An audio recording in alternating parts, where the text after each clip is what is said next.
राक्षस की जान तोते में है और इनकी जान इस ईवीएम में है। इस ईवीएम में देश की ईवीएम है, इसको तोड़ना ही पड़ेगा तब काम चलेगा, यानी कि राक्षस का नाश करना पड़ेगा। क्या कि भगवान है क्या कि ये अपनी गलती सीट से इस्तीफा नहीं दे सकते धर्मेंद्र प्रधान। शिक्षा का बेड़ा गर्क कर दिया। जो अच्छे लोगों हैं उनको तो उठा रहे हैं, सोनम वांगचुक है शिक्षा मंत्री, तो उनको बनाना चाहिए। अगर कुछ शर्म होगी, इंसानियत होगी तो देना चाहिए, अगर बेशर्म और इंसानियत तो नहीं देंगे जी। नमस्कार दोस्तों, नवचेतना टाइम्स की तरफ से आप देख रहे हैं जंतर मंतर पे जो प्रोटेस्ट चल रहा है। हज़ारों लोगों की भीड़ आज इस प्रोटेस्ट में शामिल हुई है। पार्लियामेंट चलो का जो नारा दिया था, आज उसको देखते हुए काफ़ी लोग आए हैं। मेट्रो में काफ़ी ज़्यादा लोग ओवर क्राउडेड हैं, मेट्रो रुक नहीं रही है। पुलिस सीआरपीएफ को काफ़ी ज़्यादा मशक्क़त करनी पड़ रही है इस चीज़ को देखने। आप मेरे पीछे देख सकते हैं कि पूरी सड़क पर यहाँ से और आखिर तक सिर्फ लोगों की भीड़ है, जल सैलाब है। लोग एक ही नारा लगा रहे हैं, धर्मेंद्र प्रधान रिजिग्नेशन दो, भारत माता की जय, वंदे मातरम। काफ़ी ज़्यादा जन सैलाब आया हुआ है, लोगों की भीड़ लगी हुई है। ये जंतर मंतर वाला रोड यहाँ से लेकर आखिर तक पूरा भरा हुआ खचाखच। पुलिस ने आगे बैरिकेडिंग लगा रखी है और हमारे साथ एक बुज़ुर्ग हमारे साथ जुड़े हुए हैं, किसान हैं ये, और इन्होंने झंडा ले रखा है। ये सिर्फ अब बच्चों का प्रोटेस्ट नहीं रहा, यूथ का प्रोटेस्ट नहीं रहा, इस प्रोटेस्ट में देश का हर वर्ग जुड़ चुका है। आप क्या बोलना चाहिए सर? देखो जी, हम आए दिन यूट्यूब के माध्यम से, आपके माध्यम से देखते हैं क्या हो रहा है देश में, बच्चों के साथ क्या हो रहा है। हर साल बच्चों के पेपर लीक किए जा रहे हैं। बड़ी मुश्किल से दिन रात मेहनत करके बच्चे पढ़ते हैं, उनके माता पिताजी मेहनत मजदूरी करके उनको पढ़ा देते हो, फिर पेपर लीक हो जाते हैं और उसके बाद में ये वंचित रह जाते हैं नौकरी से। फिर कह देते हैं उम्र निकल गई है। वो 5 साल से ये ऐसा क्या कि भगवान है क्या कि ये अपनी गद्दी सीट से इस्तीफा नहीं दे सकते धर्मेंद्र प्रधान। शिक्षा का बेड़ा गर्क कर दिया। जो अच्छे लोगों हैं उनको तो उठा रहे हैं, सोनम वांगचुक है शिक्षा मंत्री, तो उनको बनाना चाहिए। अब आने वाला युवा है, ये देश का भविष्य है, इसी को बर्बाद कर रहे हैं।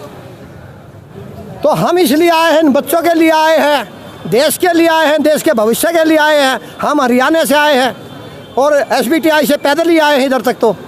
तो बहुत ज़्यादा भीड़ है जी, जैसे सिर पे बाल है, किलोमीटर तक भीड़ लगी हुई है। अभी और आ रहे हैं, तो अभी हम थोड़ा बाहर निकल के आए, पानी की प्यास लग गई थी जी। आपको क्या लगता है कि इतने बड़े जन सैलाब और एक प्रोटेस्ट को इतना बड़ा रूप देने के बाद धर्मेंद्र प्रधान इस्तीफा देंगे? क्योंकि अभी तक तो उन्होंने कुछ इस तरह ना रिस्पॉन्ड किया, ना कुछ बोलने की कोशिश कर रहे। अगर कुछ शर्म होगी, इंसानियत होगी तो देना चाहिए, अगर बेशर्म और इंसानियत तो नहीं देंगे जी। हाँ बिल्कुल पीऊँगा बेटा, रुक के। और अगर मान लीजिए आगे सरकार की तरफ से कोई जवाबदेही नहीं होती तो आगे क्या सोचा सर आपने? आगे और प्रोटेस्ट जारी रहेगा जी। अभी देखते हैं क्या करना है क्या नहीं करना। अभी सिर्फ धर्मेंद्र प्रधान ही नहीं, पूरी सरकार चुप है। सरकार की तरफ से ना कोई स्पोक पर्सन, ना कोई मिनिस्ट्री, ना पीएमओ ऑफिस से कोई बात हो रही, ना ट्वीट हो रहा कि हम आगे क्या सोच रहे हैं। अनपढ़ों की सरकार है जी, क्या करेंगे? को पढ़े लिखे तो है नहीं, ज़्यादा लिखे पढ़े नहीं हैं। ये सारे पढ़े स्टूडेंट आए हुए, उनसे ज़्यादा पढ़े लिखे हैं। अब जनता से पूछ के काम करने चाहिए। देश का बेड़ा गर्क कर दिया जी गोदी मीडिया ने और इस ईवीएम ने। जब तक इसमें तोते की जान है ना, राक्षस की जान तोते में है और इनकी जान इस ईवीएम में है। इस ईवीएम में देश की ईवीएम है, इसको तोड़ना ही पड़ेगा तब काम चलेगा, यानी कि राक्षस का नाश करना पड़ेगा। तो आप ऐसा कह रहे हैं ईवीएम मशीन की वजह से जो गवर्नमेंट हाँ अनऑथराइज तरीके से। अभी आपको पता हुआ कितनी सारी ईवीएम मशीनें जला दी। मैंने एक वीडियो देखी थी। तो भ्रष्टाचार बंगाल इलेक्शन के बाद ईवीएम जला दी। हाँ सब जला दी, सब ईवीएम में भ्रष्टाचार है जी। तो अब आपको क्या लगता है इतना बड़ा आंदोलन होने के बाद आने वाले समय में बीजेपी का क्या रहेगा? जैसे यूपी चुनाव भी आ रहा है, होगा, बीजेपी खत्म हो जाएगी, डूब जाएगी।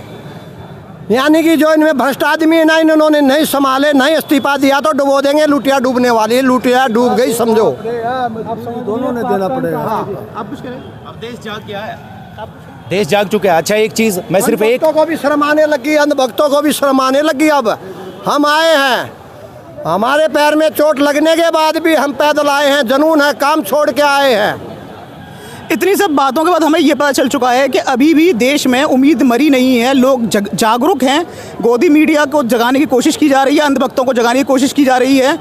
आगे जो भी प्रोटेस्ट में होगा हम आपको अपडेट देते रहेंगे। जनता, यूथ, बुजुर्ग, बच्चे, स्कूल, मेरे जितने लोगों से बात हुई सब यहाँ आए हैं और वहाँ मोर्चा चालू हो चुका है। लोग संसद की तरफ जा चुके हैं, आगे देखा जाएगा गवर्नमेंट की तरफ से क्या रिस्पॉन्स आता है वो हम आपको अपडेट करते रहेंगे। ये क्रांति का बीज है जी, जितना दबाओगे उतना ज़्यादा उगजेगा। जितना भी दबाने की जनता को सोचोगे इन युवा स्टेट को उतना ज़्यादा निकल के आएगा जी। जितना भी दबाएगी सरकार, क्रांति का बीज है ये, क्रांतिकारी सर।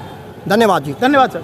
अब आगे देखना होगा कि ये प्रोटेस्ट कितना सफल होता है, क्योंकि पुलिस ने भी अपनी पूरी तैयारी कर रखी है। Tear gas, water cannons, police अपनी सारी तैयारी के साथ है। अब आगे देखते हैं कि ये प्रोटेस्ट कितना आगे बढ़ता है और कितने लोग इससे जुड़ते हैं। आगे की जानकारी के लिए जुड़े रहे हमारे साथ। Thank you very much.